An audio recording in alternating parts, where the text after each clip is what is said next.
የኢትዮጵያ ቴሌቪዥን ነው።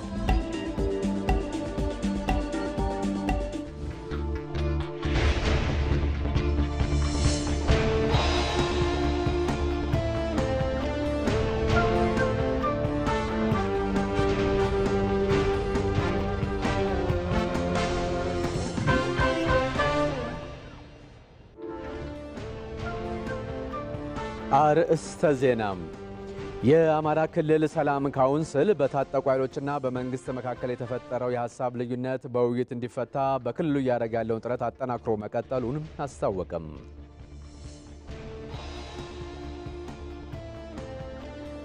ለስደትና ፍልሰት ዘላቂ መፍትሄ ለመፍጠር ቀጠናዊ ትስስርና ትብብርን ማጠናከር እንደሚገባ ምሁራን ገለጹ። ከውጭ የዜና ምንጭ የአሜሪካው ፕሬዝዳንት ዶናልድ ትራምፕ የዩክሬኑ አቻቸው ቮሎዲሚር ዘለንስኪ ክሬሚያ ልሳነ ምድርን ለሩሲያ ለመስጠት ፈቃደኛ መሆናቸውን እንደሚያምኑ ተናገሩ።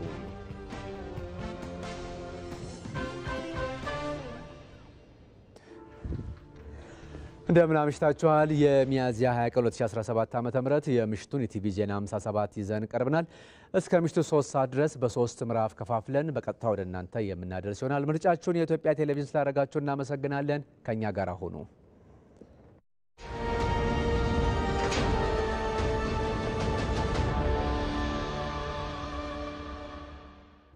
ተመስገን በየነ ነኝ።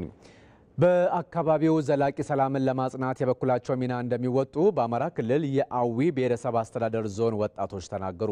ወጣቶቹ በዞኑ ባለፉት ጊዜያት ሰላምን ለማስፈን ከመንግስት ጎን ሆነው ባከናወኗቸው ተግባራት የተነሳ በዞኑ አንጻራዊ ሰላምን ማምጣት መቻሉንም ነው የገለጹት።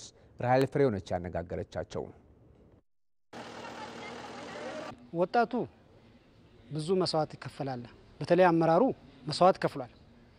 ወጣቱም ደግሞ በሁሉ በሚቀርበው ነገሮች ሁላ ከመንግስት ጎን ሆኖ አሉባልታውን ወሬውን ትቶ ከእውነት ጎን ቆሟል። ስለዚህ የቻለውን ዘምቷል፣ ሰላም አድርጓል። ያልቻለውም ደግሞ ከሰላም ጎን ቆሞ እንደ አማራ ክልል በአንድነት ታቅፎ ከሰላም ጎን ቆሟል። በጦርነቱ ምክንያት ሰው ወደ ኮዲ እየተዘዋወረ መስራት ባለመቻሉ እኔ አሁን የጀበና ቡና ነው ምሰራ ከታች በመጣም ግን ገበያው የድሮ ገበያ አይደለም ያለው ቀዝቅዟል። ይሄ ምክንያቱ ምንድነው? የሰላም የማጣት ችግር ነው። ዋናነት ምን ፈልገው ግን ሰላም ነው። በቃ ሰላም ከሌለ ስራ መስራት አንችልም። ወጣቱም ሆነ ህዝቡ በሰላም ገብቶ መውጣት አይችልም። ለምሳሌ ልበልና ወደ አዲስ ቅዳም ሰላም አልነበረም፣ ፋግታ ወደ ቲሊሊ ሰላም አልነበረም። ከዚያ ፈልሰው ይመጣሉ። እኛ ግን እንደ እህት እንደ ወንድም አይተን የሆነ አይዟችሁ ያልፋል፣ ይሄም ቀን ያልፋል፣ እናንተም ተረጋጉ፣ ያላችሁበትን ከተማ ከመንግስት ጎን ሆናችሁ ሰላማችሁን አስጠብቁ የሚል ምክር እየሰጠን እንሰዳቸው ነበር። ስለዚህ ከመንግስት ጎን የመሰለፉ አቋም እንደኛ ባራ ከተማ አስተዳደር ወጣቶች በጣም የጎላ ነው ብዬ አስባለሁ። ወጣቱ አብዛኛውን ጥያቄ አለው። ጥያቄው መድረክ ላይ ሞግቶ ችግሩን እንዲቀረፍ ያደርጋል። አላ ሰላም ጥያቄ አይመለስም። መጀመሪያ ሰላማችን እናጽና ነው። አንጻራዊ ሰላም አለ። አንጻራዊ ሰላም ሲመጣ ደግሞ ጥያቄው መመለስ አለበት። ጣት ጥያቄ ምንድነው? በልማት ላይ የልማት ቦታ ይሰጠን፣ እንደገና ደግሞ የተደራጁ ወጣቶች ቤት ሰርተን ኑሯችንን መስረት ብለው በተለይ የተደራጁ ወጣቶች በቤቶች የሚባል ማህበር አለ። እነዛ ቦታ እንዲሰጣቸው ጥያቄ እየጠየቁ ነው። እሱ ራሱ መሰረታዊ ነገር ነው። ወጣቱ ወደ ጽንፈኛው ኃይል እንዳይቀላቀል ወንድሞቻችንም ሆነ ማንንም እየመከረን ሰላምና ስራ ፈጣሪ ሆኖ ወደ ልማት እንዲሰማራ ያው የበኩላችን ድርሻ እንወጣለን ማለት ነው። ወደ ወጣቱ መቅረብ አለበት መንግስት። ስለዚህ ሁሉም ነገር በአንድ ጀንበር አይፈታም። ቀስ በቀስ እያለ የሀገሪቱ አንጻራዊ ሰላም እየታየ ይፈታል። ግን ሁሉም ሰላም ወዳድ ነው፣ ሰላምን ይፈልጋል። ከሰላም ጎን ላይ ነን አሁን ማለት ነው።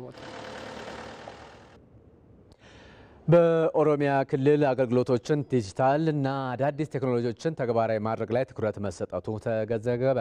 የኦሮሚያ ኮንስትራክሽን ኮርፖሬሽን አሰራሩን ዲጂታል በማድረግ ወደ አዲስ የአሰራር ስርዓት መግባቱንም ነው ያስታወቀው። ለዝርዝሩ ሩት ወርቁ በ2025 ዲጂታል ኢትዮጵያን ለመፍጠር እየተሰሩ ባሉ ስራዎች አገልግሎቶችን ዲጂታል ማድረግ ትኩረት የተሰጠው ጉዳይ ነው። በኦሮሚያ ክልል አዳዲስ ቴክኖሎጂዎችን ተግባራዊ በማድረግ አገልግሎቶችን ለማሻሻል በተሰሩ ስራዎች ለውጥ እየመጣ ነው ሲሉ የጨፌ ኦሮሚያ አፈ ጉባኤ ሰዓዳ አብዱራህማን ተናግረዋል። ዘመናዊ አሰራርን በማስፈን እየሰጠ ባለው አገልግሎት የመጣው ለውጥ ተጠናክሮ መቀጠል ያለበት ነው። ለዚህም ሁሉንም የህብረተሰቡን ጥያቄዎች ለመመለስ በገባው ቃል መሰረት መስራትን ይኖርበታል። ችግሮችን በጊዜ መፍታትና ጥራትና ቅልጥፍና ያለው አገልግሎትም መስጠት አስፈላጊ ነው።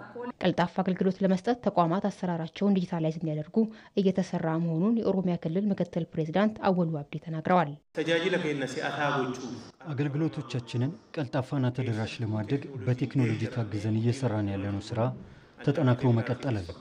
የኦሮሚያ ክልል መንግስትም በዚህ ላይ በትኩረት እየሰራ ነው። የኦሮሚያ ኮንስትራክሽን ኮርፖሬሽን የጀመረው የዲጂታል አሰራርም ጥሩ ጅማሮና ምሳሌ ሊሆን የሚችል ነው። የኦሮሚያ ኮንስትራክሽን ኮርፖሬሽን ወደ ስራ ያስገባው አዲሱ የዲጂታል አሰራር ስርዓት ብክነትን ለመቀነስ የጎላ አስተዋጽኦ እንደሚኖረው ተገልጿል። ኮንስትራክሽን በባህሪው በየቦታው በተለያዩ ኢትዮጵያ አካባቢዎች ስራዎችን ስለምንሰራ ፕሮጀክት ባለበት ሁሉ ብክነቶች እንዳይኖሩ ተመዝግቦ በሲስተም ተመዝግቦታል። በሲስተም ተመዝግቦ እንዲገባ ነው የሚደረገው።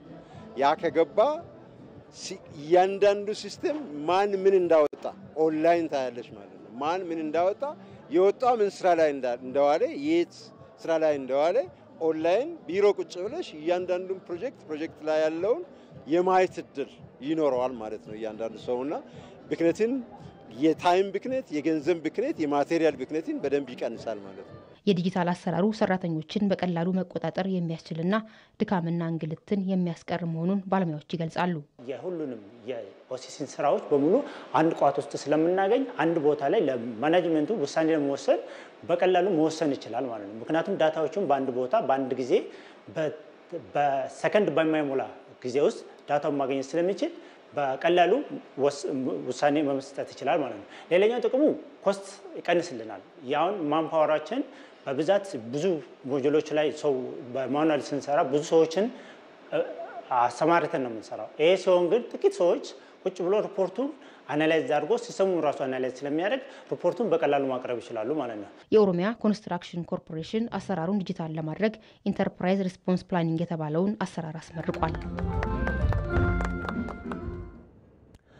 የአማራ ክልል ሰላም ካውንስል በታጠቁ ኃይሎችና በመንግስት መካከል የተፈጠረው የሀሳብ ልዩነት በውይይት እንዲፈታ በክልሉ እያደረገ ያለውን ጥረት አጠናክሮ መቀጠሉን አስታወቀ።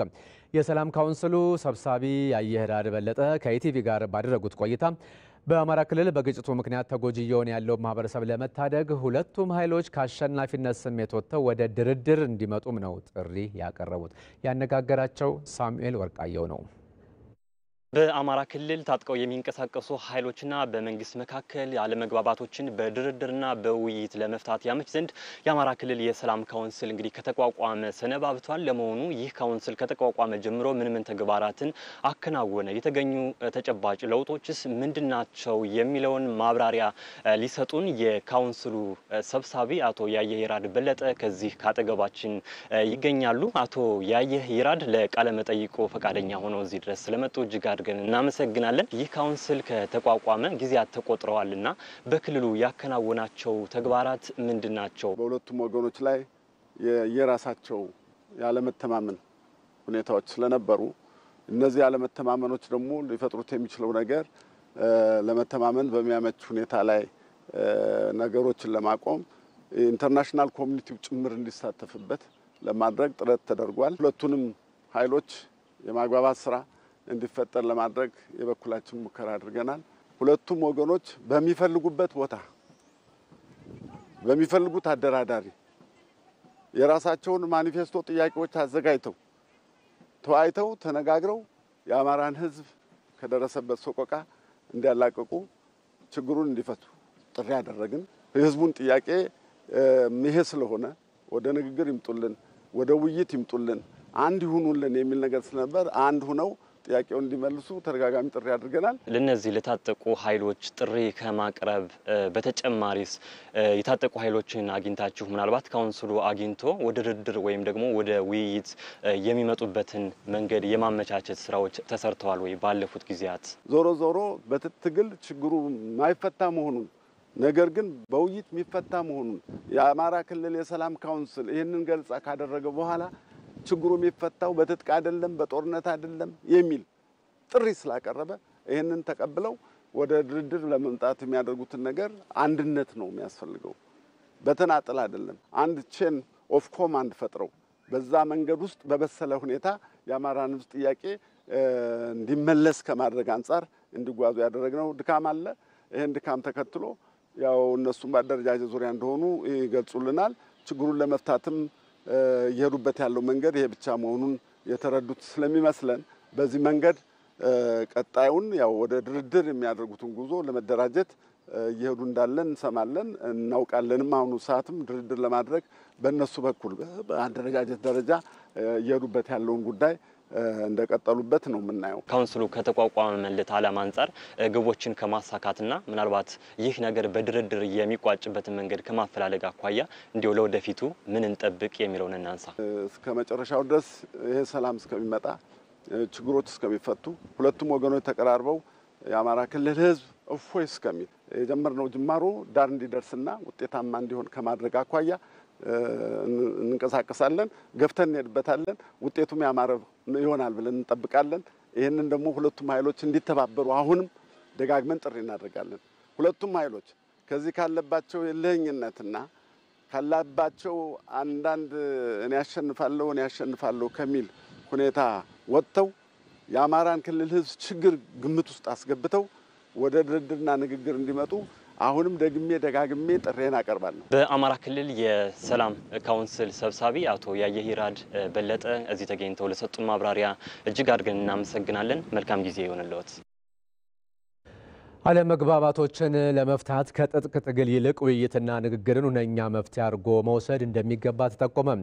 በኢትዮጵያ የሀሳብ የበላይነት እንዲመጣ ግጭቶችን ለመፍታት ሁሉም አካላት ሚናቸው መውጣት እንደሚገባቸውም ነው የተነገረው። ለዝርዝሩ ነጻነት ፍቅሩ። በሰዎች የዕለት ተዕለት እንቅስቃሴ የሚያጋጥሙ አለመግባባቶችን በውይይትና በንግግር የመፍታት ልምድ የሰው ልጅ በረጅም ታሪኩ ያዳበረው መልካም እሴት ነው። ያም ሆኖ ይህ መልካም ልምድ በፖለቲከኞች መካከል የሚከሰቱ አለመግባባቶችን ለመፍታት ጥቅም ላይ ሲውል ብዙም አይስተዋልም። በተለይም በኢትዮጵያ የፖለቲካ እንቅስቃሴ ውስጥ የትኛውንም አይነት አለመግባባት ከትጥቅ ትግል ይልቅ በውይይትና ንግግር መፍታት አማራጭ የሌለው መፍትሄ ስለመሆኑ ይነገራል። በኢትዮጵያ በሀሳብ የበላይነት አምኖ ሌሎችን ከማዳመጥ ይልቅ እኔ ያልኩት ካልሆነ የሚል ግትር አመለካከት ሀገሪቱን ለዘመናት ዋጋ አስከፍሏታል። መነጋገር ላይ፣ መደማመጥ ላይ፣ መወያየት ላይ ቤዝ ያደረገ የፖለቲካ ባህል መገንባት አልቻልንም። የመጣንበት ታሪካዊ ሂደት አንዱ ምክንያት ነው።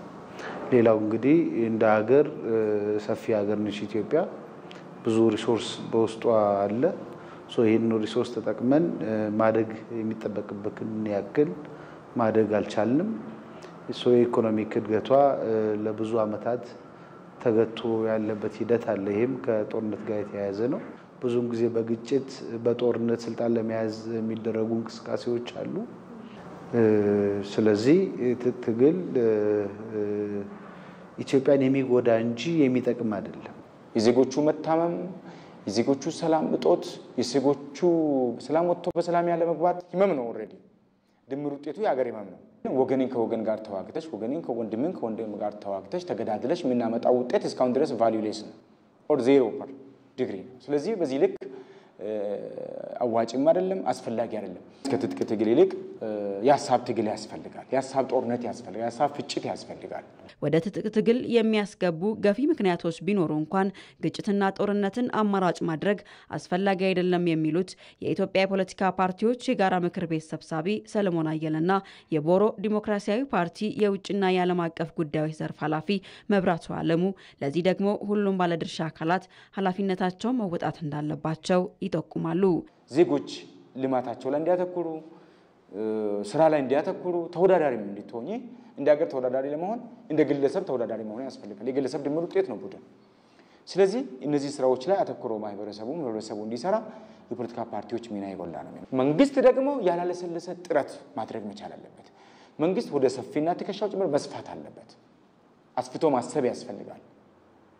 ስለዚህ መንግስት ሚዛላ ሚና መጫወት አለባቸው። የሀገር ሽማግሌዎች ሚና መጫወት አለባቸው። ፖለቲካ ፓርቲዎች ለሀገር ሰላም ግንባታ፣ ለዲሞክራሲ ምህዳር መስፋት እና ለሀገር እድገት ያላቸው ሚና በአዎንታዊ ሁኔታ ወስደው ከግጭት ራሳቸውን አውጥተው ሰላምን በሚያመጣ መልኩ ልማት ላይ በጋራ ከመንግስት ጋር መስራት አለባቸው ያስባሉ። መንግስትም እንግዲህ ወደ ሰፊ መሆን መቻል አለበት።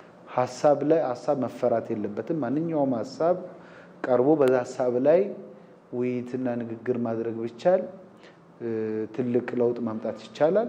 በሀገራችን አሁንም ቢሆን ችግሮችን ለመፍታትና ስልጣን ለመያዝ የትጥቅ ትግል ማድረግ አማራጭ አይደለም የሚሉት ፖለቲከኞቹ ለታጠቁ ኃይሎችም ጥሪ አቅርበዋል። በተጨማሪ እነዚህ የትጥቅ ትግል ያሉት ወንድሞቻችን ጓዶቻችን በአጠቃላይ ወደ ሰላማዊ ድርድር መምጣት መቻል አለበት። ወደ ሰላማዊ ውይይት መምጣት መቻል አለባቸው። ምክንያቱም የመጨረሻው ውጤት ጎዳሽም ተጎዳሽም ራሳችንን ነው የምንጎዳው። አንድ ዜጎች ነን፣ ኢትዮጵያዊ ነን። ምንም አይነት የብሔር የቋንቋ ልዩነቶቻችን እንኳን ቢኖሩ እንደ ውበት እንደ አገር እንጂ መጠቀም ያለብን ለመጠፋፋት፣ ለጥል፣ ለግጭት መነሻ መሆን የለብንም። ትልቅ የሆነች ኢትዮጵያን ለመገንባት ካሰበ ያ ኃይል ሐሳቡ የሚሰማበት አውድ ተፈጥሯል። በዛ አውድ ውስጥ ሐሳቡን ማቅረብ መቻል አለበት። አገር እየመከረች ባለችበት በዚህ ወቅት ትግል ብዙም ስለማያስፈልግ መነጋገር፣ መደራደር፣ ሽምግልናም ካስፈለገ አሜሪካ ወይም አፍሪካ ህብረት ሳያስፈልገን ኢትዮጵያ ባላት ኢንዲጂነስ ኖሌጅ እውቀት አሉ፣ አገር በቀል እውቀቶች አሉ። ችግሮችን በጋራ መፍታት የምንችልበትን አውድ እናመቻች ዘንድ በሰላም ወደ ንግግር ወደ ምክክር እንዲመጡ በዚህ አጋጣሚ ጥሪ እኔም እንደ አንድ ፖለቲከኛ እንደ አንድ የምክር ቤት አባል ማስተላለፍ ፈልጋለሁ። በሀገሪቱ ዘላቂ ሰላም ማስፈን የሚቻለው ለሀገራዊ ፖለቲካው ምቹ ምህዳርን በመፍጠር ማረጋጋት ሲቻል መሆኑም ተመላክቷል። የፖለቲካ ስልጣንን በኃይል ለመያዝ የሚደረጉ እንቅስቃሴዎች ሀገርን ዋጋ ሲያስከፍሉ ቆይተዋል። አሁንም እያስከፈሉ ይገኛሉ። በአንዳንድ ኃይሎች በኩል ሰላማዊ የፖለቲካ ትግልን መምረጥም ችላ እየተባለ ነው። ቀድሞም ካደረሰብን ኪሳራ ዛሬም አልዳንም ያሉት ደግሞ የፖለቲካ ፓርቲዎች አመራሮች ሰላማዊ ትግልን ምርጫ ማድረግ ህዝብንም ሀገርን መታደግ ነው ሲሉ ነው የሚያነሱት። ሀብታሙ ተክለስላሴ ነፍጥ አንስቶ ጫካ መግባት፣ ሀገርን ህዝብን ሰላም መንሳት፣ የመንግስትን ስልጣን ዲሞክራሲያዊ ባልሆነ መንገድ ለመያዝ ሌትም ቀንም መትጋት፣ ኃይልና ጉልበትን ብቻ አምኖ ለነውጥ መስራት፣ ይህ ዛሬም ያልተወጣ ነው የፖለቲካ ባህላችን ጋሬጣ የሂደቱ ስብራት ማሳያ ነው። በሐሳብ አሸንፌ የህዝብን ይሁንታ አግኝቼ መምራት እችላለሁን ትቶ ኃይልን የመጨረሻ ምርጫ ማድረግ። የኢዜማ ምክትል መሪ አርክቴክት ዮሐንስ እንደሚሉት የፖለቲካችን ግልጽ ምስል ይኸው ነው። ተፎካካሪ ፓርቲዎች በነፃና ፍትሃዊ ምርጫ ተወዳድረው አሸንፈው መንግስታዊ ስልጣን መስርተው አያውቁም። ባለፉት 50 ዓመታት ሁለት ትውልዶች ይሄ አልሆነም። ስለዚህ የነበረው ምንድነው? እሱ አብዛኛው መንገዳችን ያመጽ መንገድ ነው፣ ወይ በጦርነት ነው፣ በመንግስትን በመጣል የሚመሰረት ነው እንጂ ሌሎች አማራጮች ሰላማዊ አማራጭ መንገዶች አልነበሩንም። በስካሁኑ የኢትዮጵያ ፖለቲካ እንቅስቃሴ ታሪክ ያልተጠቀምነው ያልተመለከትነው መንገድ ግን ዛሬም በቦታው አለ። ሰላማዊ የፖለቲካ ትግል። የኦነግ ምክትል ሊቀመንበር ቀጀላ መርዳሳ እንደሚሉት የመጣን የሰላምና የመልካም ሽግግር ጊዜ የመጠቀም የከፋ ችግር ሲታይ ቆይቷል። ኢትዮጵያ ውስጥ የተለመደው ስልጣን መያዝ በጠመንጃ ነው። ከድሮ ጀምሮ እሱ ስለተለመደ ለስልጣን ለወንበር ዋስትና ያለው ጠመንጃ የሚል ነው። እንደ ዋስትና ነው፣ እንደ ጋራንቲ ነው ይዘው የሚሄዱ ጠመንጃውን። ያ ነው ወደ ጠመንጃ የሚጎትታቸው አንዳንዶቹ። ኢትዮጵያ ለዘመናት ሲንከባለሉ የመጡ የፖለቲካ ስንክሳሮቿን በዘላቂነት ለመፍታት እየመከረች ነው። ሁሉም የፖለቲካ ጥያቄ አንግበው ጠመንጃ ያነሱ ኃይሎች በዚህ ሂደት አዎንታዊ ሚና ለመጫወት እስከወሰኑ ጊዜው አልረፈደም። ህይወት አልፎ ቀጥፎ ንብረት ወድሞ ስልጣን ይዛለው ለሚለው ሁሉ ከህዝብ ጋር ተቀላቅሎ መከራከር አለበት። ገዳዮች አሉ፣ የሀገር ሽማግሌዎች አሉ፣ የሃይማኖት አባቶች አሉ፣ ህዝብ አለ። ጫካ የገባው ኃይልም ቢሆን የመንግስትን ጥሪ ማዳመጥ መስማት ተገቢ ነው አይደለም የሚለውን በራሱ አፕሮች መመዘን እነዚህ ሊያደራድሩ ሊያነጋግሩኝ ጥያቄዎችም እነዚህ ናቸው 1 2 3 ብሎ ይዞ እነዚህ ጥያቄዎች በዚህ አግባብ ሊፈቱልኝ ይችላሉ ሚላቸውን ነገሮች አሁንም ወደ መንግስት ቢቀርብበት ነገር ሂዶ ነገሮች በሰላም መቋጫታቸው አይቀርም። ህብረተሰቡ ለመቄዶንያ የአረጋውያንና የአእምሮ ህሙማን መርጃ ማዕከል የሚያደርገውን ድጋፍ አጠናክሮ እንዲቀጥል ጥሪ ቀረበ። ማዕከሉ ከየካቲት 1 2017 ጀምሮ ያካሄደ ለሚገኘው የ5 ቢሊዮን የገቢ ማሰባሰቢያ መርሃ ግብር ርብርቡ ሊቀጥል እንደሚገባም ነው የተጠቆመው። መሐሪ አለሙ መቄዶንያ የአረጋውያንና የአእምሮ ህሙማን መርጃ ማዕከል ከ8000 በላይ የሚሆኑ አረጋውያንና የአእምሮ ህሙማንን በአዲስ አበባና በተለያዩ የክልል ከተሞች እየደገፈ ይገኛል። ማዕከሉ ይህንን ዓላማ ለማሳካት ከየካቲት 1 2017 ዓ.ም ጀምሮ 5 ቢሊዮን ብር ገቢ ለማሰባሰብ አቅዶ እስካሁን የታሰበውን ገንዘብ በበቂ ሁኔታ ለማግኘቱ ተገልጿል። እንግዲህ ይህ ፕሮግራም 2 ወር አልፎታል፣ ግን እኛ የፈለግነውን ገንዘብ አላገኘንም። እኛ ለመሰብሰብ ያቀድነው 5 ቢሊዮን ነበር። አሁን ግን ገና 1 ቢሊዮንም አልሞላም። ስለዚህ ገና ነው ማለት ነው። ስለዚህ ከህብረተሰቡ ብዙ ይጠበቃል። ገቢውን ለማሳካት ግለሰቦችም ሆኑ ተቋማት ድጋፋቸውን አጠናክረው እንዲቀጥሉም ነው ጥሪ የቀረበው። የተቋማት ድጋፍ ብዙ አይደለም በዚህ ፕሮግራም ላይ። ስለዚህ የግልም ሆነ የመንግስት ተቋማት እንዲያግዙን እንፈልጋለን። የመስሪያ ቤት ሰራተኞች የተወሰኑ እያዋጡ ይረዳዋሉ፣ ግን የትልቅ ተቋማት እንኳን ሰራተኞች ገና አላወጡ። ስለዚህ ሰራተኞች እንደ ሰራተኛ ያስተባበሩ ድጋፉ እንዲቀጥል እንፈልጋለን። አካውንት ቁጥራችን 7979 ነው በቴሌብርና በሁሉም ባንኮች። ከዛ ውጪ ደግሞ አሁን ፕሮግራሙ እየተላለፈ ያለው በሰይፉ ሾው ላይ ነው። በሰይፉ ሾው ስለሆነ በሰይፉ ሾው ላይ ሁሉም ሰው እንዲከታተለው በየቀኑ ፕሮግራሙ ይተላለፋል ከምሽቱ 2 ሰዓት 3 ሰዓት ጀምሮ እና ሁሉም ሰው እንዲያው ማየቱም ማለት ድጋፍ ነው ራሱ። ከዛ ደግሞ የሰይፉ ሾው እና የመቄዶንያን ዩቲዩብ ሰብስክራይብ እንዲያደርግ ላይክ ሼር እንዲያደርግ ይፈልጋል ማለት ነው። ለመቄዶንያ በተደጋጋሚ የአይነትና የገንዘብ ድጋፍ ማድረጋቸውን የሚገልጹት በሱ ፈቃድ ተስፋዬ ማዕከሉን ለመደገፍ በሚደረገው ጥረት ሁሉም ኢትዮጵያውያን ርብርብ ማድረግ እንደሚገባቸው ገልጸዋል። ሰው ካሰበበት እውነት ለመናገር በቂ ነው። ዶክተር ቢኒያም እግዚአብሔር እድሜና ጤናውን ይስጥልን አንድ ግለሰብ ነው እሱ። ይሄንን ታምር የፈጠረ ሰው የኢትዮጵያ ህዝብ ደግሞ ከ120 ሚሊዮን በላይ ህዝብ ያለው አገር ነው። ይሄ ህዝብ ደግሞ ተጎኑ ሊሆን ይገባል፣ ልናግዘው ይገባል። በአንድ ቀን ሄጄ ባየሁት እኔ በቀን ከ2.5 ሚሊዮን በላይ ነው ወጪ እየወጣ ያለውና የዳይፐር ወጪ አለ፣ የምግብ ወጪ አለ፣ የህክምና ቁሳቁስ አለ። ወጪው ያው ከአቅም በላይ እየሆነ ስለሆነ ሰውም ከየመንገድ ላይ የሚነሳውም የማህበረሰብ ቁጥር እየሰፋ ስለመጣ እንደው በአገር ውስጥም ያለው ከሀገር ውጭም ያለው ማህበረሰብ እንደው ሁሉም መቄዶንያ ማለት ምን ማለት ነው፣ ምን ያህል ማህበረሰብ አለ፣ ምን ያህል ህዝብ አለ እዛ ብለው ማየት አለባቸው። በሀገሪቱ 46 የሚደርሱ ማዕከላት ያሉት መቄዶንያ ሁሉም ኢትዮጵያዊ የገንዘብ ማሰባሰቡን ቢደግፍ የበጎ አድራጎት ተግባሩን ለማሳካት እንደሚረዳው ይታመናል። ለስደትና ፍልሰት ዘላቂ መፍትሄ ለመፍጠር ቀጠናዊ ትስስርና ትብብር ማጠናከር እንደሚገባ ምሁራን ገለጹ።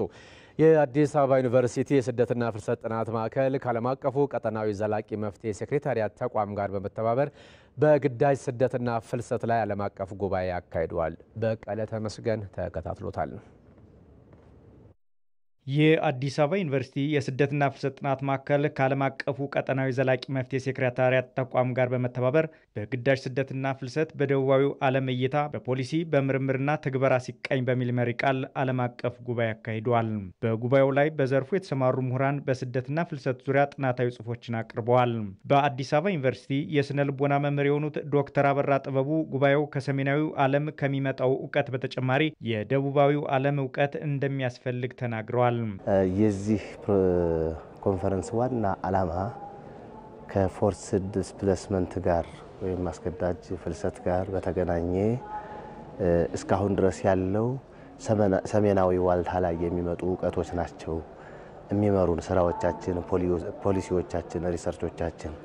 አሁን ግን ከግሎባል ሳውዝ ከታችኛው ከዓለም ከታችኛው የዓለም ክፍል እውቀት መመንጨት አለበት፣ ሀገር በቀል እውቀት መመንጨት አለበት የሚል ሀሳብ ስላለ ከኛ ፐርስፔክቲቭ ከኛ እይታ ለአስገድዶ ስደት የሚዳርጋቸው ነገር ምንድነው?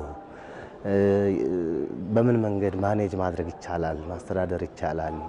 ምን አይነት ፖሊሲዎችን ማውጣት ይቻላል? ለኛ ዝምድና ያላቸው ተገቢ የሆኑ ፖሊሲዎችን ለማውጣት ፕራክቲሱን ለመምራት ምርምሩንም ለመምራት የሚያገለግሉ የፖሊሲ ግብዓት፣ የሪሰርች፣ የፕራክቲስ ጋይድ የሚሆኑ መርህ የሚሆኑ እውቀት ይመነጭበታል ብለን ነው የምናስበው። በካናዳ የካርልተን ዩኒቨርሲቲ የፖለቲካ ሳይንስ ምሁሩ ፕሮፌሰር ጄምስ ሚልነር በዓለም አቀፍ ጉባኤው በስደትና ፍልሰት ዙሪያ መፍትሄ አመላካች ጉዳዮች እንደተነሱበት ገልጸዋል። አስገዳጅ ስደትና ፍልሰት በተለያዩ ምክንያቶች ሊከሰቱ ይችላሉ። በሰው ሰራሽና ተፈጥሯዊ በሆኑ ምክንያቶች ሰዎች ከቦታ ወደ ቦታ ሊፈልሱ ይችላሉ። ይሁን እንጂ እነዚህን ስደተኞችና ተፈናቃዮች ተገቢ የሆነ ጥበቃ ሊደረግላቸው ይገባል። እንዲህ አይነቱ ዓለም አቀፋዊ ጉባኤ ደግሞ የተራራቀውን ሰሜናዊና ደቡባዊ እይታ በማቀራረብ ለስደተኞችና ፍልሰተኞች የመፍትሄ ሀሳቦችን ለህግ አውጪዎችና ለሚመለከታቸው አካላት ማመልከት ይገባል ብዬ አምናለሁ። So what we're finding is that the knowledge that comes from the global north በጋና ዩኒቨርሲቲ የስደተኞች ጥናት ማዕከል ዳይሬክተርና የማህበራዊ ለውጥ ተመራማሪዋ ፕሮፌሰር ሜሪ ቦቴማ ሴንትራና በበኩላቸው የተረሳውን የደቡባዊ ዓለም እይታ በምርምርና በፖሊሲ እንዲደገፍ በትብብር መስራት ይጠበቃል ብለዋል። Ownership from global south perspective is missing or is absent or limited. ይህ ጉባኤ የተረሳውን የደቡባዊ ዓለም እይታ ግምት ውስጥ ያስገባ ነው ብዬ አስባለሁ። እስካሁን የሰሜናዊ ዓለም እይታን መሰረት ተደርጎ ስራዎች ሲከናወኑ ቆይተዋል፣ እየተከናወኑም ይገኛሉ። በአሁኑ ጊዜ የስደትና ፍልሰት ችግሮች በደቡባዊ ዓለም ወይም በታችኛው ዓለም በመታየታቸው በዚህ ዙሪያ ቁልፍ የሆነ የምርምር ስራዎች፣ ፖሊሲዎች፣ ህጎችና ልምዶች ተግባራዊ እንዲሆኑና ዓለም አቀፋዊና ቀጠናዊ ትብብሮችን ማድረግና መፍትሄ አመላካች ጉዳዮች ላይ መተኮር አለበት ብዬ አምናለሁ። Present our own views as global South scholars. ለስደትና ፍልሰት ዘላቂ መፍትሄ ለመፍጠር ቀጠናዊ ትስስርንና ትብብርን ማጠናከር እንደሚገባም ምሁራኑ ተናግረዋል።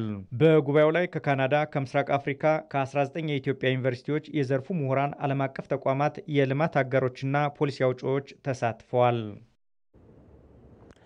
በሲዳማ ክልል ባለፉት 3 ዓመታት ከ136,000 ሄክታር በላይ መሬት በተፋሰስ ስራ መልማቱን የክልሉ እርሻና ተፈጥሮ ሀብት ልማት ቢሮ አስታወቀ። በሲዳማ ክልል የአፈርና ውሃ ጥበቃ የተከናወነባቸውን አካባቢዎች በተለያዩ ሰብሎችና የፍራፍሬ ተክሎች በመሸፈን የአርሶ አደሩን ተጠቃሚነት ለማረጋገጥ የተሰራ ስለመሆኑም ነው የተጠቆመው። ዝርዝሩ የአስረሳው ወጌሾ ነው። በሲዳማ ክልል የግብርና ምርትና ምርታማነትን ለማሳደግ ከዚህ በፊት ያለሙና ለተለያዩ የተፈጥሮ አደጋዎች ተጋላጭ የሆኑ ስፍራዎች ላይ የአፈርና ውሃ ጥበቃ ስራ በስፋት ተከናውኗል። በክልሉ የዳራ ኦቲልቾ ባምቢሳ ቀበሌ ነዋሪዎችም 30 ሄክታር የሚሸፍን የተፋሰስ ስራ በመስራት ከስጋት ተላቀዋል። ከዚህ በፊት እህል እንስረዋለን፣ ባቄላ፣ አተር፣ ስንዴ እንዝረዋለን። ዘርተን ግን ብዙ ጥቅም አናገኝም። ምክንያቱንም የመሬታችን ትንሽ ጎርፍ ስለሚመጣ አሁን የዘንድሮ ዝናብ ትንሽ እንኳን ፋታ አግኝተን የተሰራውን እህል እንኳን ሁሉንም አበላሽቶ ወደ ታች ብቻ ይላል። ከዛ የሰራነውን አንበላም። አርሶ አደሮቹ በዚህ ስፍራ ላይ የተሻለ ምርት ለማግኘትም ተስፋ ሰንቀዋል። አሁን በቀጥታ እህል ዘርተን ችግኝ አፕል ተክለን መንግስት በሰጠን መሰረት አሁን እንጠቅማለን ብለን እንገምተዋል። ችግር ውስጥ ነው አለ ነው። አሁን ግን ተስፋ አድርገን እየሰራን ነው አለ ነው። ባቄላ፣ ስንዴ፣ አተራ ምናምን ዘርተን ተስፋ አድርገን እየሰራን ነው አለ። በሲዳማ ክልል ባለፉት ዓመታት የተከናወኑ የአፈርና ውሃ ጥበቃ ስራዎች የተሻለ ለውጥ የታየባቸው ናቸው የሚሉት የክልሉ እርሻና ተፈጥሮ ሀብት ልማት ቢሮ ኃላፊው አቶ መምሩ ሞኬ በዘንድሮ ዓመትም ከ136,000 ሄክታር በላይ መሬት ላይ መከናወኑን ተናግረዋል። በአመቱ 136,400 ሄክታር በማቀድ የታቀደውን 100% ማሳካት ችለናል። አምና የሰራናቸው የጠረጴዛ ማርከኖችና ሌሎች አካባቢዎች ላይ የሰብል ልማት ስራ እና የፍራፍሬ ልማት ስራ ላይ የዋሉ አካባቢዎች አሉ። በሌላ በኩል የሰራናቸው አካባቢዎች በተለይ የደን ሽፋናችንን በላቀ ደረጃ የጨመሩበት ሁኔታ ይታያል። ይህ እንዳጠቃላይ ስና እዛ አካባቢ ያለ የምርት መቀነስን ወይ ደግሞ ምርትና ምርታማነትን በዛው ልክ እንዲያሻሽል ትልቅ አስተዋጽኦ እያበረከቱ ነው ያሉትና የተገኙ ውጤቶች በጣም ጥሩ ናቸው። በሲዳማ ክልል አሁን ላይ ያለውን የበልግ ዝናብ በመጠቀም የችግኝ ተከላ ስራ መከናወን ጀምሯል። በደቡብ ኢትዮጵያ የሚገኘው የሐመር ብሔረሰብ ባህላዊ ምግቦቹ እንደዚሁም ደግሞ መጠጦቹ በቀዩ የተገኘን እንግዳ ማርከው የሚያስቀሩ ናቸው ይባልላቸዋል። በእሳት ወላፈን ተጠብሶ የሚዘጋጀው የፍየል ስጋም ሆነ ቡኖ የተባለው ከቡና ገለባ የሚሰናዳው ባህላዊ መጠጣቸው ደግሞ የብዙዎችን ልብ ውስጥ መቀመጥ መቻሉም ነው የሚነገርለት።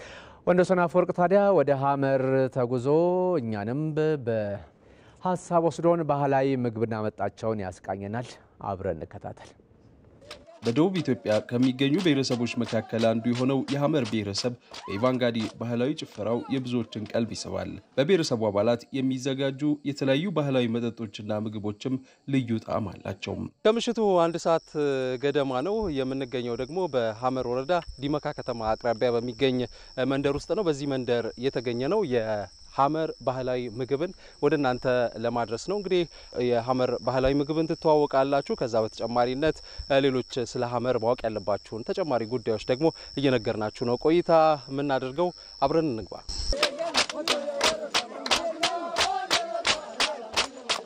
የሐመር ብሔረሰብ በዋናነት በተለይ በከብት ሀብቱ በስፋት ይታወቃል። ከዛ በተጨማሪነት ያው የፍየል በብዛት የሚገኝበት አካባቢ ነውና መንደር ውስጥ ሲገባ በዚህ መልኩ የሰዎች መኖሪያ ቤት አካባቢ ላይ ፍየሎችን እንዲሁም ደግሞ ከብቶችን የመመልከት ሰፊ እድል አለ።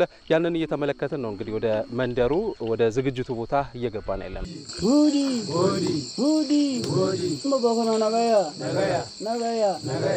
ከሐመር ባህላዊ መጠጦች መካከል አንዱ ፐርሲ ነው። በደቦ ስርዓት ውስጥ በጋራ የሚጠጡት ባህላዊ መጠጣቸው ነው።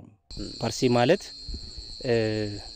የጠላ እንደማለት ነው። ሐመር በጋራ በአንድነት ሲሰባሰብ በደቦ ስርዓት ውስጥ የማሳ እርሻ ሊሆን ይችላል። የተለያዩ ስራዎችን በጋራ አብሮ አረምንም ማሳ ውስጥ በሚያርሙበት ወቅት ላይ በጋራ የሚጠጡት መጠጥ ነው። ይሄ የሚቀርብበት እቃ ቅሉ ስም ኩምብሎ ነው የሚባለው። አንድን እቃ ለአንድ ሰው ሳይሆን በዚህኛው ብቻ ብዙ ሰዎችን በጋራ የሚያስተናግዱበት የማቅረቢያው እንትኑ ኩምብሎ ነው የሚባለውና ይሄ ያው ስሙ ፐርሲ ነው የሚባለው። ከምንድነው የሚሰራው? ይሄኛው በብዛት የሚሰራው ከማሽላ ነው። ወከሻ፣ ዱርጶና ፎሰሴ በብሔረሰቡ አባላት ዘንድ በብዛት የሚዘወተሩ ምግቦች ናቸው። ይሄኛው ወከሻ ማለት አርብቶ አደሩ በጣም በድርቅ ጊዜ በጣም ቤት ውስጥ ራብ በነበረ ጊዜ ወከሻ ማለት ድርቆሽ እንደማለት ነው። ያለውን ነገር በትንሽ የሚጣድ ከእንስራ አይነት የሚሰራ ሚጣድ አለ። እዛ ላይ አድርቀው የሆነ ከተራረፉትም ነገሮች እንትን ተደርጎ በዱቄት አድርቀው ህጻናትን የሚያመሉበት ማለት ነው። ይሄ ወከሻ ይባላል። ይሄኛው ዱርቦ ነው የሚባለው። ያው ከተማ አካባቢም እንደሚታወቀው ሴቶች በሚወልዱበት ጊዜ የሚታረሱበት ነው። ያው ይሄኛው ምንም ልዩነት የለውም። ይሄ አሁን እንደዚህ ካፈልና መሀሉ ላይ ቅቤ ገብቶ እንደዚህ ያነሱ ያው የሚመገቡት ምግብ ነው ማለት ነው። ደርበዳ ማለት ምንድነው? ያው ፎሰሴ ነው። ፎሰሴ በጣም ተወዳጅ ነው። በነገራችን ላይ ተመልካቾች በጣም ነው የሚጣፍጠው። ወተቶች በሚኖሩበት ጊዜ አንዳንድ ይሄ ማጣፈጫ በሌለበት ወቅት ላይ ሰዎች አሁን ከተማ አካባቢ ላይ በዘይት በመናን በሚጠቀሙት ወቅት ላይ እዚያ አካባቢ ምንም አይነት ነገር እንደዛ ነገሮች ባልተገኙበት ጊዜ ከብቶች ሲወልዱም ወተቶች ሲኖሩ ምንም ማጣፈጫ ሳይገባ ዱቄቱ ብቻ በውሃ ተሰርቶ ለህፃናት ሲቀርብ ወተቱ ጋር ይቀርባል ማለት ነው። ከምንድነው የሚሰራው? ይሄ በብዛት ከማሽላ ከበቆሎ ዱቄት ከዛም ከተለያዩ እንትኖች ላይ ይሰራል ማለት ነው። በለሻና ሙና እንዲሁም ደግሞ የተከበሩ እንግዶች በሚመጡበት ወቅት ተሰርቶ የሚቀርበው ዝጎ ሌሎች ተወዳጅ የብሔረሰቡ ባህላዊ ምግቦች ናቸው። በብሔረሰቡ አባላት ዘንድ ትልልቅ እንግዶች በሚመጡበት ወቅትም ዶላ ይቀርባል። ውስጡ ደግሞ ራጢ ወይም ደግሞ ወተትን ይዟል። ዝጎ ይባላል። እጅግ በጣም በሐመር ላይ ተወዳጅ ባህላዊ ምግብ ነው። ይሄኛው ትልልቅ እጅግ በጣም ክብር እንግዶች በሚመጡበት ጊዜ በሰርግ ወቅት ዝላይ በሚኖሩበት ወቅት ሌላ እንግዳዎች በሚጠሩበት ጊዜ የሚሰራ ከማሽላም ከበቆሎ ዱቄትም ተደርጎ የሚሰራ ነው። ሽክርክሮሽ ነው የሚሰራው። በስሱ ታድበል ብሎ አሁን ይሄ እንደዚህ እንደምታው ፍሬ ያለው ከሌላው ላይ የሚያደርገው እንደዚህ ተደርጎ በቅቤ ነው የሚሰራው። ይሄ ዶላ ነው የሚባለው የቀረበበት ውስጥ ያለው ራጢ ይባላል። ራጢ ማለት ምንድነው? ወተት ነው። ይሄ በዚህ በቅሉ ላይ በራሱ ኪዳን አለች። በዚች ላይ ተቀርታ ትላልቅ አሁን ለምሳሌ አንድ መንደር ላይ የዚች አካባቢ የጎሳ መሪዎች ባላባቶች በሚመጡበት ጊዜ ዶላዎች ተሰብስበው እንግዳ ወዳለበት ቤት ይምጡ ይባላል። እዛኔ ሰፈር ውስጥ ያለው ለምሳሌ እዚህ ሰፈር ላይ አሁን የሚያድሩ እንግዶች ዛሬ እናንተ የምታድሩ ከሆነ ይሄንን ነው ማህበረሰቡ የሚያመጣው። ይሄ በጣም ከዝጎው በላይ ዶላ የክብር ነው። ሴቶች አዘጋጅተው ከሚያቀርቧቸው ምግቦች በተጨማሪ ወጠሌ ወይም ስካ በወንዶች የሚዘጋጅ የምግብ አይነት ነው። እንግዳ መቀበያ አንደኛው የአመር ስርዓት ምንድነው? ፍየል አርዶ ነው እንግዳ የሚቀበለው። እንግዳ ሲመጣ ፍየል ይታረዳል። በዛ ወቅት ላይ ይሄኛው ወጠሌ ወይም ስካ የሚባለው የአመር የባይል የስጋ አጠባበስ በዚህኛው ልክ ተጣብሶ ለእንግዳው ቀርባ ማለት ነው። የቡና ፍሬውን ያው እዚህ አካባቢ አልተለመደም። የቡና ገለባው ነው። ይሄኛው ገለባው ከላይላ አሁን ከተማ አካባቢ ላይ ገለባው ይደፋል ምን ይደረጋል። እዚህ አካባቢ ላይ በጣም ገለባው ትልቅ የባይል መጠጥ ነው። እዚህ አካባቢ ቡኖ ወይም ሾፎሮ የጠጥቶ የሄደ ሰው ይሄን አካባቢ ፍቅሩ አይለቅም ብሎ ነው ሰው የሚያምነው። የአንድ ፍቅር መገለጫም ነው። የሐመር ብሔረሰብ ከሚታወቅባቸው ባህላዊ ሀብቶቹ መካከል አንዱ የኢቫንጋዲ ጭፈራ ነው። እኛም በተገኘንበት ኢቫንጋዲ ሲጨፈር ነበርና እንዲህ ተቀላቅለናቸዋል።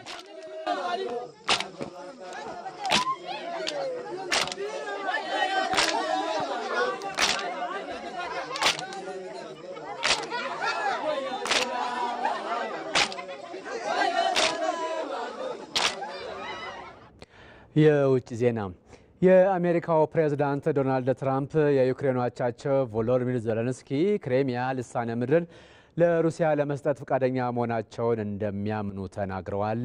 አለምነህ ዋሴ ዝርዝሩን አዘጋጅቷል። ሁለቱ ፕሬዝዳንቶች ቅዳሜ ዕለት ከተካሄደው የሮማው ርዕሰ ሊቃነ ጳጳስ ፍራንሲስ የቀብር ስነ ስርዓት በፊት በቫቲካን የቅዱስ ጴጥሮስ ቤተ ክርስቲያን ማለፊያ አዳራሾች በአንዱ ተገናኝተው ተነጋግረው ነበረ። ባለፈው የካቲት ወር በዋይት ሃውስ ቤተ መንግሥት በመካከላቸው ከተካሄደው ሰጣ ገባ በኋላ ለመጀመሪያ ጊዜ መገናኘታቸው ነበር። ትራምፕ ከቫቲካን ምላሽ ለጋዜጠኞች በሰጡት ቃለ ምልልስ ላይ ከፕሬዚደንት ዜሌንስኪ ጋር ያደረጉት ውይይት በመልካም ሁኔታ የተፈጸመ እንደነበር አውስተዋል። በውይይታቸው ወቅት የነበራቸውን ሁኔታ ሲያወሱም ዜሌንስኪ ቀዝቀዝ ያሉ ነበሩ ብለዋል። ባለፈው የካቲት በመካከላቸው ከተፈጠረው የጦፈ ሙግት አንጻር ማለታቸው ነው። ዩክሬን የግዛት ጉዳይ ሊነሳ የሚችለው የተኩስ አቁም ስምምነት ከተደረሰና ከተከበረ በኋላ ነው፣ አሳልፌ የምሰጠው ግዛትም አይኖረኝም ስትል ደጋግማ ማስገንዘቧ ይታወቃል። ትራምፕ ከቫቲካን መልስ በሰጡት በዚያ አስተያየታቸው ላይ ከራሽያም ሆነ ከዩክሬን እስካሁን የተሰጠ አስተያየት የለም። ትናንት እሁድ የጀርመኑ መከላከያ ሚኒስትር ቦሪስ ፒስቶሪዮስ ዩክሬን ለተኩስ አቁም ብላ በዚህ መጠን መሬት አሳልፋ ለመስጠት እንዳትስማማ አሳስቦ ነበረ።